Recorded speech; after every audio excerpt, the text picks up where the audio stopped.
What's good, YouTube? It's your boy Marcus, and today we're going to do a first impressions on the Tactile Turn Mariner 2. And for me, this is right up my alley because this is a modern take on a classic design by Tactile Knife Company, who I've already done a review on the E-Knives Exclusives Tactile Rockwall, which I love. That is my fancy boy knife when I want to dress up a little bit. So let's go ahead and get into this Mariner 2. All right, let's get that out of the way. All right, packaging is sick. Always minimal packaging with Tactile. I really like that. This one is a limited run, so we got the Distress DLC, so I'm very excited to see that. Proudly machined and assembled in Texas. And check it out, we got the silhouette of the Mariner 2. Terzuola design. We're gonna talk more about the dragon head in a little bit. Robert Terzuola, man, this is very exciting. I haven't been this excited to get a knife in to the channel or into my collection period in a very long time. So let's not delay this any further and let's go ahead and get into this. All right, got a cool card there showing the specs. Hardness 63 to 64, which we will get into later.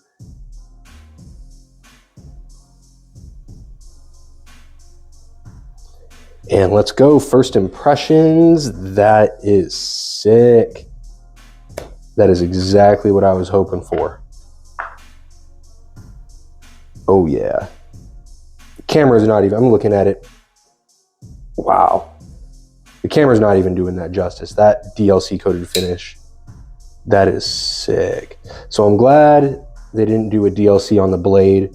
This is a standard stonewash blade, but you got the Distress DLC on the scales, and that is exactly what I was looking for. You got the contrast between the hardware and the scales, so this is sick. This is striking.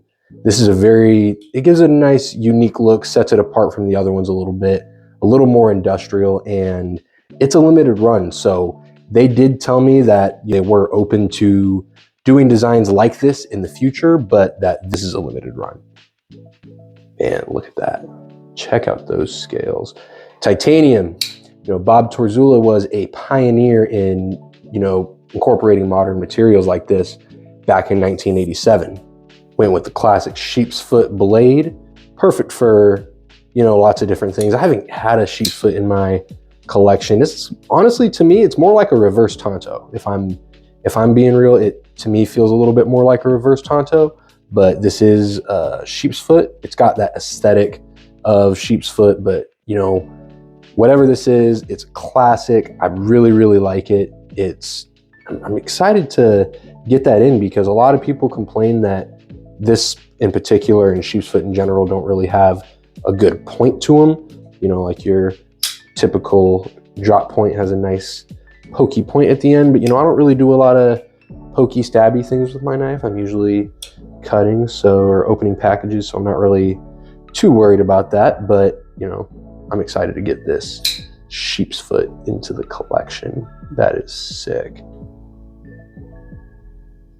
And of course it is MagnaCut. Let's go ahead and talk about MagnaCut steel. So I'm in the sales industry for a lot of different manufacturers across the Midwest, so hearing a lot of the different terms like heat treating in the knife community is really cool because I deal with stuff like that on a daily basis. Now, obviously, not dealing with stuff like MagnaCut in the type of manufacturing that my customers are doing, but the 6364 HRC rating, that's just a testament to Tactile Turn's commitment to quality. That level of hardness provides awesome edge retention, meaning I'm not really sharpening the knife as often. I'm not really sharpening my E-Knives or even like my Chris Reeve MagnaCut near as often as I'm sharpening anything else in my collection.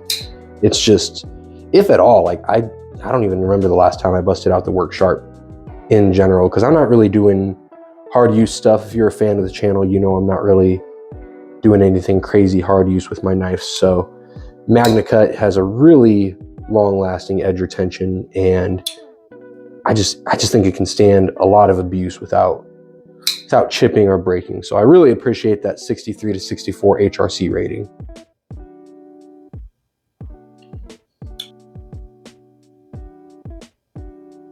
So I really, really like that clip. I'm gonna take it off camera real quick and put it in a pocket just to see how it, oh, hold on a second. I actually gotta pull my stuff aside real quick so I can just use my Hank. Shout out to Mighty Hanks. Let's show you guys how this goes in the pocket, man. That was so smooth.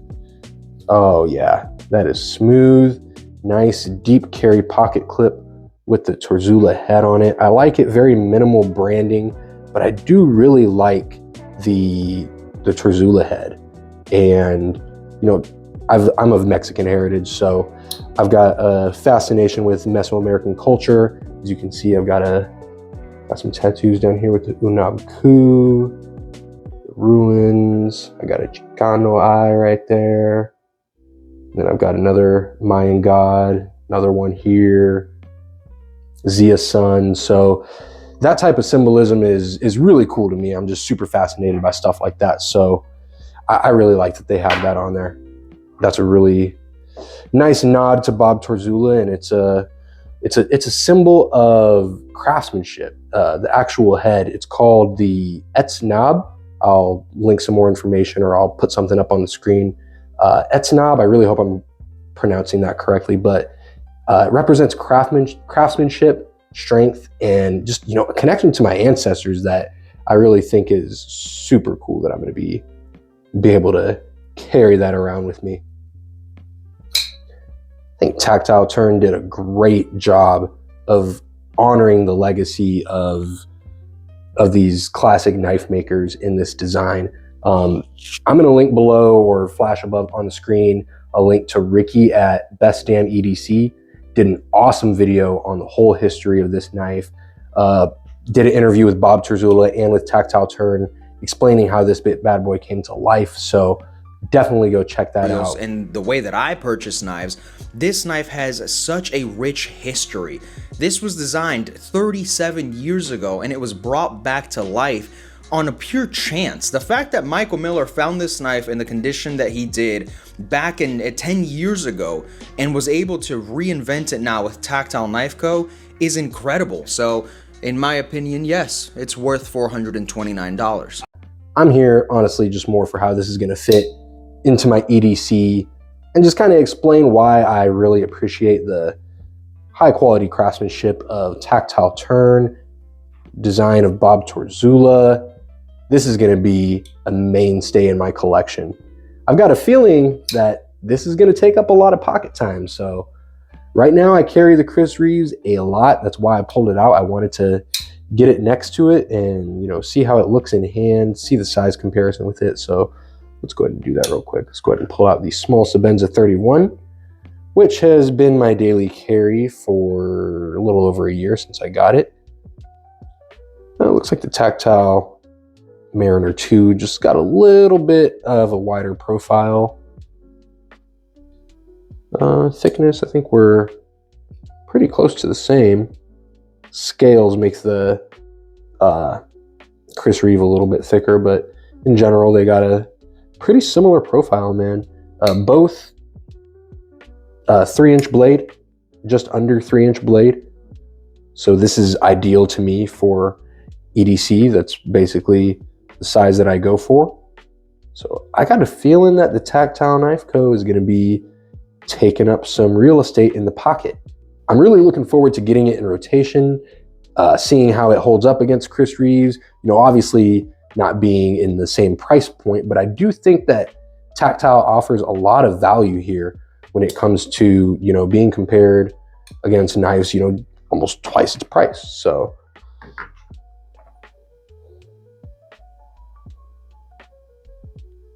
that is super cool. All right, guys, that is the Mariner 2.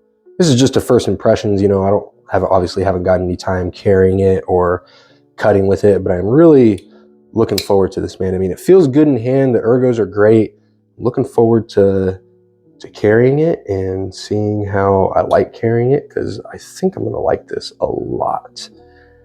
Probably going to EDC it for a couple weeks straight, make sure it's the only thing in my pocket, and then I'll come back to you guys with a full review.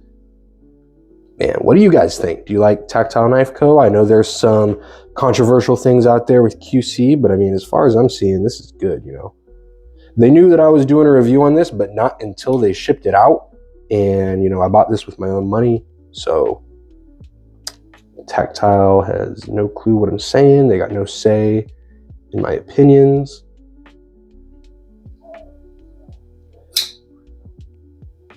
Obviously, the more that this sits in the pocket and gets thrown around a little bit, it's going to get beat up and just add a little bit more character to that already cool distressed DLC that they got on there. Like I said, I like the contrast with the scale and the blade with all the hardware. This is going to look cool in photos, man. I think I'm going to snag a couple photos. I'll wait to post this maybe until tomorrow, and I'll snag a couple photos so we can get probably a better look at what this really looks like. You know, I don't got the greatest lighting setup in here, so I know for a fact that it's not doing justice to what this really is. Because I mean, from here, it honestly is like, okay, cool. Kind of looks like all the other Mariner videos that I've seen, but really getting in there, you can see the contrast. You can kind of see that distressing that they did in there. And then especially on this side, on the clip side, you can see the contrast. So I'm really looking forward to getting this in rotation and letting you guys know what I think. So let me know what you think of Tactile Knife Co. Let me know what you think of the Mariner 2 and this new DLC distressed coating that they got on this one. And I'll see you on the next one. Peace.